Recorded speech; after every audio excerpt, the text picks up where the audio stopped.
হারুন, আমার পাসপোর্ট পুড়ে গেছে। পাসপোর্ট আবার পুড়ে যায় কিভাবে? আগুন লাগলেই পাসপোর্ট পুড়ে যায়। আগুনটা লাগলো কেমনে ওইটাই তো আমি জানতে চাইতেছি। ওহ, এত কিছু জানতে চান না তো। আমার এখন একটা পাসপোর্ট লাগবে। কইরা নেন গা।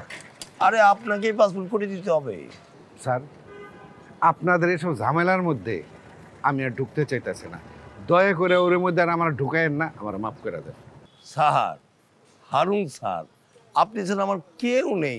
আমার এই কাজটা কে করে দেবে বলেন? আপনি তো স্যার পাগল হয়ে গেছেন মনে হইতেছে। Please please Harun. স্যার বিশ্বাস করেন, আপনার শিলং যাওয়ার কোনো রকম দরকার নেই কইলাম। দরকার আছে হারুন, আমাকে সরি বলতে হবে। তো সরিটা ফোনে কয়ে দেন।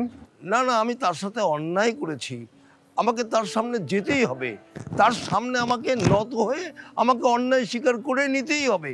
কারণ সে আমার বউ থাকাকালীন রোকসানা আমাকে বিয়ে করেছে। সে ইচ্ছা করলে কি করতে পারতো? আমাকে শাস্তি দিতে পারতো, হয়রানি করতে পারতো, অনেক কিছু করতে পারতো, কিন্তু সে কিছু করে নাই। তো তার কাছে যদি আমি মাপ না চাই, তাহলে তো আমি মরেও শান্তি পাবো না। আচ্ছা, সব কিছু ঠিক আছে স্যার, কিন্তু সব কিছু আমার ঘাড়েই কি লেগে আসে? স্যার, আমার আশেপাশে দুইটা বেয়াদব আছে, এই দুইটাকে ধরতে হবে। কে বিয়াদব? কি বিয়াদব? আরে ওই যে মলমার অ্যান্টাসিড আছে না, ওরা দুইজন আমাকে দুইজনের উপরে নজর রাখতেছে। ওরাই তো এখানকার সব খবর ম্যাডামরে নিয়ে দেয়। আপনি একটু খারান, আমি দুটো দইরা নিয়ে আসি। ধর শালাতে ধর। আপনি এটা একটু ধরেন, আমি দিতে ঘুইরা যায় দইরা নিয়ে আসি। ধরা চাই কিন্তু। আপনি নিশ্চিন্তে থাকেন, আপনি এখানেই থাকেন। একটু হেসে একটু থেমে চলছে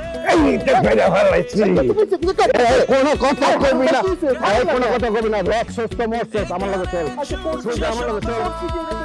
আরে সোজা চল না, বাড়ি আর ঘুরছে ভালোবাসার অলিগলি, ভালোবাসার অলিগলি। আরে কবি ভাই, হ্যাঁ, কেমন আছেন আপনি? কখন এসেছেন? এই তো একটু আগে আসছি। আপনি ভালো আছেন তো? আমি আছি, ভালোই আছি। আচ্ছা কবি ভাই, ওই যে ওই ছেলেটা রুবেলের ভাই, ওর কি অবস্থা, কেমন আছে? ভালো আছি, ব্যাংকে চাকরি হয়েছে, খুব ভালো আছে। আমাদেরকে খুব গালাগালি করে, তাই না?